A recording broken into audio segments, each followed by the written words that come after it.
کہ احساس نہیں، اگر احساس ہونے لگے پھر شوق بیدار ہوتا ہے، پھر انسان کسی کو کچھ دے کے راضی ہوتا ہے، پھر اس کا حضرت حذیفہ بن یمان رضی اللہ تعالیٰ عنہ فرماتے ہیں، یہ حدیث امام غزالی لائیں اور اپنی سند کے ساتھ لائیں۔ حضرت حذیفہ بن یمان رضی اللہ تعالیٰ عنہ فرماتے ہیں، میں نبی پاک صلی اللہ علیہ وسلم کے ساتھ ایک سفر میں تھا، گرمی بڑی شدید تھی، ایک جگہ پہ باغ نظر آیا تو تھوڑا سا سستانے کے لیے سرکار اس باغ کو برکت دینے کے لیے تشریف فرما ہوئے تو سامنے کنواں بھی نظر آیا، تو تبا مبارک چاہی کہ غسل ہی نہ کر لیا جائے۔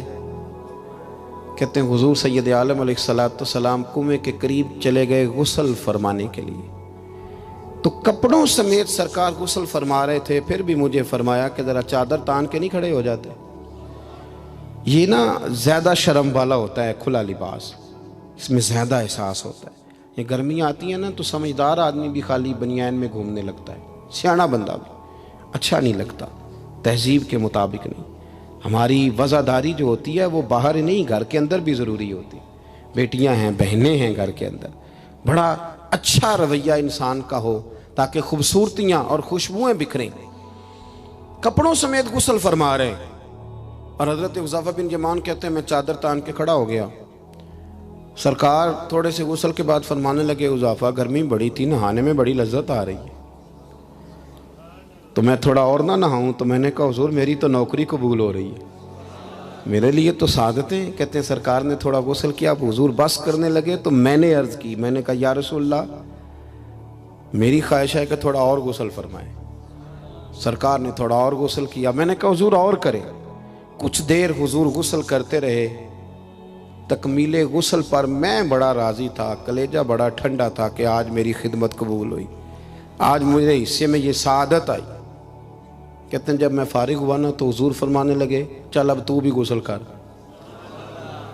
تو بھی غسل کر اب۔ تو میں غسل کرنے لگا تو فرمایا ادھر دیکھنا میری طرف۔ یہ ہمارے ہاں نا کچھ لوگ بن کے بیٹھ گئے اور انہوں نے سمجھا کہ شاید چونکہ میں لیڈر ہوں، شاید میں سربراہ ہوں اور باقیوں پر لاگو ہے کہ میری گاڑی کے پیچھے دوڑیں اور میرے نعرے لگائیں۔ دیکھو جب انسان انسانوں کے اندر احساس پیدا کرنے کی طرف دیکھے گا تو سب سے پہلے میرے محبوب کی زندگی سے درس حاصل کرے گا۔ سرور کائنات صلی اللہ علیہ وسلم نے کہا غسل کرو، کہتے میں غسل کرنے لگا تو محبوب فرمانے لگے چادر مجھے دو، میں تان کے کھڑا ہوتا ہوں۔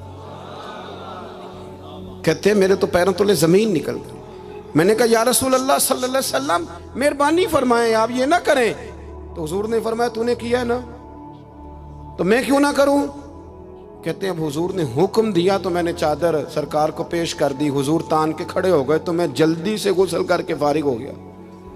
میں نے کہا حضور نہا لیا ہے؟ فرمایا حذیفہ مجھے گرمی لگ رہی تھی تو تمہیں بھی لگ رہی ہوگی نا، صحیح کر کے غسل کرو۔ کہتے ہیں میں غسل کر چکا، یارو ذرا اس کی لذت تو محسوس کر لو۔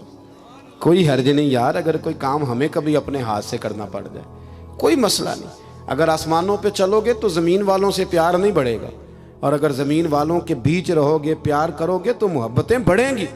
حضرت حذیفہ بن یمان کہتے ہیں کہ میں پھر تھوڑی دیر غسل کے بعد عرض کی حضور کر لیا غسل؟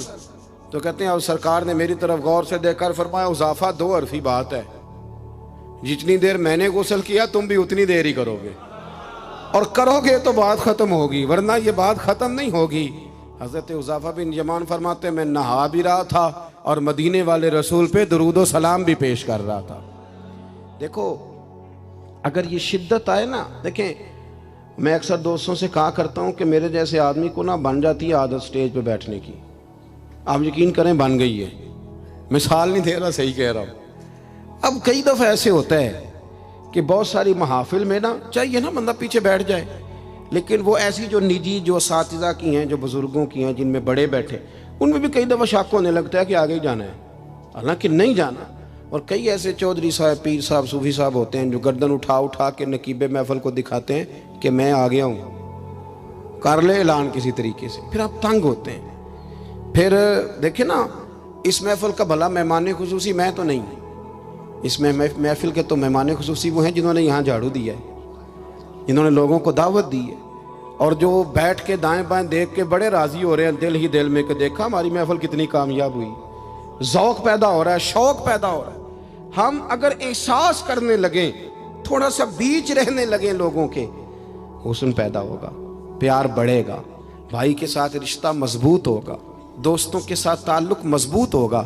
یہ جو ملازم چھوڑ کے چلا جاتا ہے نا، اس کو 5,000 زیادہ ملتا تو نکل جاتا ہے، اس کی وجہ یہ تھی کہ آپ کا اس کے ساتھ رشتہ مضبوط نہیں تھا۔ اگر تعلق مضبوط ہو جائے، مولا علی شیر خدا، مولا کائنات حضرت مولا علی شیر خدا کرم اللہ تعالی وجہ الکریم کا خادم کہتا ہے مجھے ایک دن فرمانے لگے، یعنی خادم کو، غلام کو فرمانے لگے یار کپڑے تیرے بھی پرانے ہو گئے ہیں تو میرے بھی ہو گئے، چل خریداری کرنے نہ چلیں۔ کہتے مجھے لے گئے بازار اور 2 جوڑے حضرت علی نے خریدے، ایک خاصا مہنگا تھا، ایک سستا تھا۔ میں سمجھ گیا کہ مہنگا آقا کا ہے اور سستا غلام کا ہے۔ کہتے ہیں وہ تھیلے میں ڈالے، اٹھانے میں نے وہ اٹھائے اور میں چلنے لگا۔ کہتے ہیں جب وہ چوک آیا نا جہاں سے مولا کائنات شیر خدا کرم اللہ تعالی وجہ الکریم نے اپنے حجرہ نور میں جانا تھا اور میں نے اپنے گھر میں جانا تھا، تو حضرت مولا علی شیر خدا فرمانے لگے لا بھی بیٹا میرے والا سوٹ مجھے دے دے۔ تو بالکل طے شدہ بات تھی، میں نے وہ مہنگا جوڑا نکالا اور حضرت علی کی طرف بڑھایا، تو حضرت علی فرمانے لگے یہ تو نہیں میرا تو وہ دوسرا ہے۔ تو وہ شخص کہتا ہے میں نے ایک فلسفہ بیان کیا، میں نے ایک علت بیان کی، ایک لاجک بیان کی۔ میں نے کہا حضور یہ آپ رکھیں اور یہ جو سستا ہے یہ میں رکھتا ہوں۔ فرمایا وجہ؟ کہنے لگا حضور وجہ بڑی سادی سی ہے، ایک پورا فلسفہ اس کے پیچھے، اور فلسفہ یہ ہے کہ آپ آقا ہیں اور میں غلام ہوں، تو آقا مہنگا پہنے اور غلام سستا پہنے۔ تو حضرت علی وہ والے عالم ہیں جن کو علم بھی مدینے والے رسول نے عطا فرمایا ہے، تو آپ حکم بھی کر سکتے تھے کہ نہیں تو لا میں نے وہی پہننا ہے، حکم بھی کر سکتے تھے، لیکن اس نے دلیل دی تھی نا، تو پہلے اس کی دلیل کو توڑنا ضروری تھا۔ حضرت علی کہنے لگے فلسفہ ہی تو نے بیان کرنا ہے تو اپنے والا نہ کر، تو میرے والا کر۔ اس نے کہا حضور کیا مانا؟ آپ فرمانے لگے تو کہہ رہا ہے کہ مہنگا جوڑا میں پہنوں گا اور سستا جو ہے وہ تو پہنے گا۔ فرمانے لگے تو نے یہ دلیل بیان کی ہے کہ میں آقا ہوں تو غلام ہے، تو فرمایا تو میرے والی علت لینا۔ حضور وہ کیا؟ آپ فرمانے لگے تو پہن مہنگا اور میں پہنتا ہوں سستا، دلیل یہ ہے کہ تو جوان ہے اور میں بوڑھا ہوں، تو جوانوں کو پہننے چاہیے مہنگے کپڑے، بوڑھوں کا تو سستوں سے بھی گزارا ہو جاتا ہے۔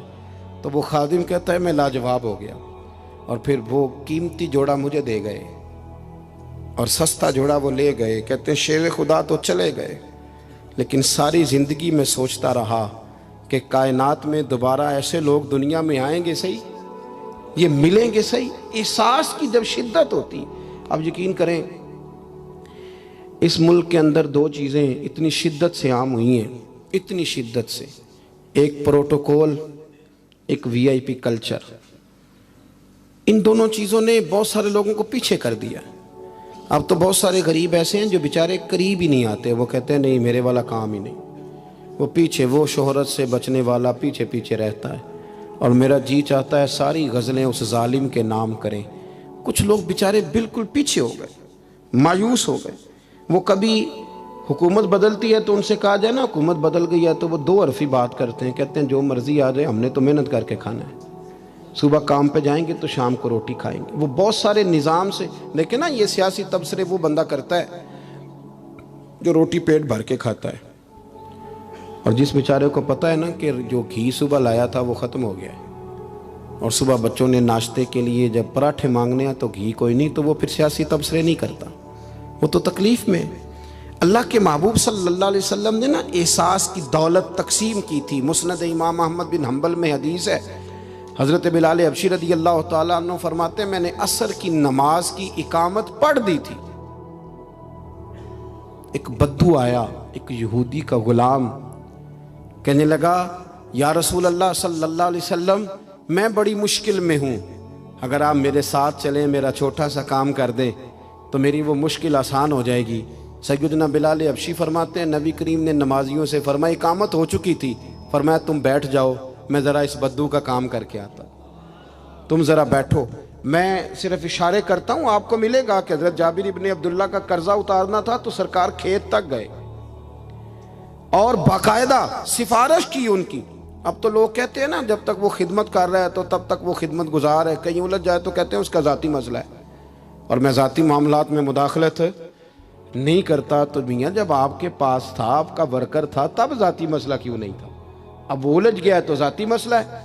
ایک عورت رو رہی تھی تو سرکار سفارش کے لیے اس کے ساتھ نہیں چلے گئے تھے کہ میری مالکن مجھے مارے گی؟ آپ کتب حدیث، کتب سیرت کو پڑھیں۔ یہی وجہ تھی کہ حضور کے غلاموں میں وہ درد آیا، بڑے زور شور سے آیا۔ امیر المومنین سیدنا فاروق اعظم رضی اللہ تعالیٰ، اس شخص کا آپ جاہ و جلال دیکھیں نا تو کسریٰ کا بادشاہ کہتا ہے عمر ملنا ہے، تو عمر فرماتے ہیں میرے پاس وقت نہیں، میں نہیں ملتا، مجھے کیا ضرورت ہے کسی کی، یہ جاہ و جلال ہے۔ اور انسانیت کی خدمت کا جذبہ کیا ہے؟ چہرے پہ نقاب اوڑھ کے رات کو گھوم رہے ہیں، سامنے ایک خیمہ نظر آ گیا، سیدنا فاروق اعظم قریب گئے تو ایک آدمی خیمے میں ہے اور بڑی پریشانی میں ہے، اندر سے نکلتا ہے پھر اندر جاتا ہے۔ فرمایا خیریت ہے؟ کہنے لگا بڑی دور سے آیا ہوں، امیر المومنین سے ملنا تھا، رات ہو گئی یہیں، میری بیوی کہ ہاں ولادت ہونی اور وقت قریب آ گیا، وہ تکلیف میں، تو یہیں خیمہ لگا کے میں نے بٹھا لیا ہے۔ تو غلام آپ کون ہیں؟ تو حضرت عمر کہنے لگے تو مجھے چھوڑ میں ابھی آیا۔ گھر گئے حضرت عمر، توجہ ہے میری بات پر؟ بس سمیٹنے لگا ہوں۔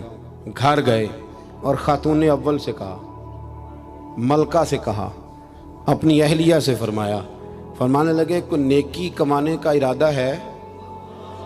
وہ کہنے لگی بڑا ارادہ ہے۔ تو کہنے لگے پھر بچے کی ولادت کے لیے جن چیزوں کی حاجت ہوتی ہے وہ ساتھ لے لو۔ میں آپ کو اس شخص کی بات بتا رہا ہوں جو 24 لاکھ مربع میل کا حکمران ہے، جس کے نعرے سے لوگ کانپ جاتے ہیں، لیکن وہ اصول اپنی جگہ پہ اور انسانوں کا پیار اپنی جگہ پہ۔ حضرت عمر نے اپنی اہلیہ کو ساتھ لیا، انہوں نے کہا کچھ چنے لے لیں، کچھ جو ہے وہ گھی لے لیں، کچھ سرکہ لے لیں، اور آپ یہ ساری چیزیں ڈال کے تو پکائیں۔ حضرت فاروق اعظم رضی اللہ تعالیٰ عنہ نے چولہا جلایا۔ وہ شخص کہتا ہے جب عمر پھونکے مارتے تھے نا آگ میں تو میں ان کی داڑھی سے دھواں نکلتے دیکھتا تھا۔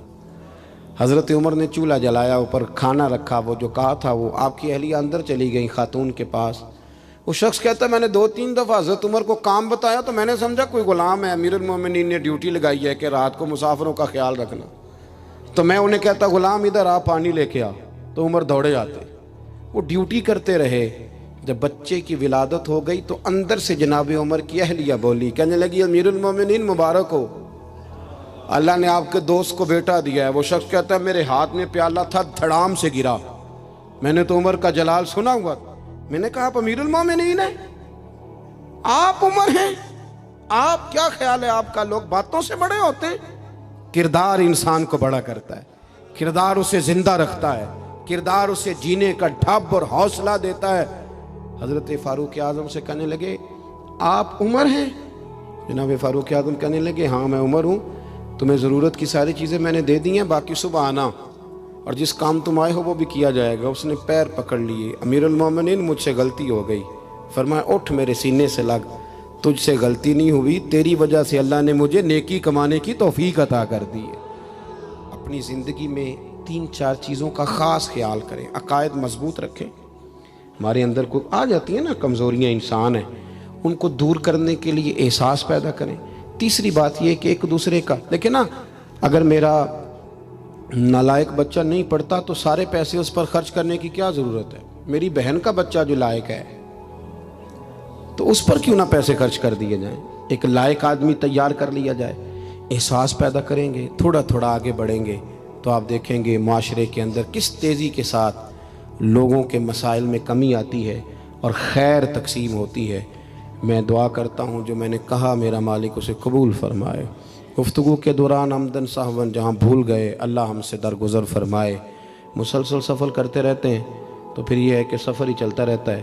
صبح 11 بجے کے نکلے ہوئے ہیں، اللہ تعالیٰ آپ کو جزائے خیر دے۔ جب آپ ملنے کے لیے آتے ہیں تو کئی دفعہ وہ اتنی شدت ہو جاتی ہے کہ بعض لوگوں کو تکلیف پہنچتی ہے۔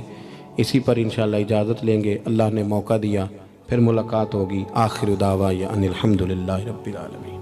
اللهم صل على سيدنا مولانا محمد معدن الجود والكرم وآله وبارك وسلم ربنا آتنا في الدنيا حسنة وفي الآخرة حسنة وقنا عذاب النار۔ مالک جن دوستوں نے اتنا خوبصورت اہتمام کیا ان کی کوشش کو قبول فرما، ہم جتنے یہاں حاضر ہوئے ہیں ہماری حاضری کو مستجاب فرما۔ اے مالک کریم امت مسلمہ کے حق میں رحمت والے فیصلے فرما۔ اللہ برما کے مجبوروں کی مدد فرما، کشمیر اور فلسطین کے مظلوموں کی مدد فرما۔ مالک کریم پاکستان کو نظام مصطفیٰ صلی اللہ علیہ وسلم کا بنا۔ اے اللہ ہمارے گناہوں کو معاف فرما، ہماری غلطیوں سے درگزر فرما، علم نافع عمل صالح کی توفیق عطا فرما، مسجد کا پیار عطا فرما، قرآن پاک سے محبت عطا فرما، دروازہ رسول صلی اللہ علیہ وسلم کی سچی گدائی اور غلامی نصیب فرما۔ مالک ہمارے بیماروں کو شفا دے دے، مقروضوں کو بارے قرض سے رہائی عطا فرما دے، جو تنگ دست ہیں انہیں وسعت رزق دے دے، بے اولادوں کو اولاد صالح عطا فرما۔ مالک کریم جو لوگ دنیا سے چلے گئے ان کی کامل مغفرت فرما، ہم جو موجود ہیں ہمیں توبہ کی توفیق عطا فرما، ہم سب کا خاتمہ بالخیر بالایمان فرما۔ اللہم انا نسألک العفو والعافیۃ فی الدین والدنیا والآخرہ، رب اغفر وارحم وانت خیر الراحمین، وصلی اللہ تعالی علی حبیبہ سیدنا و مولانا محمد۔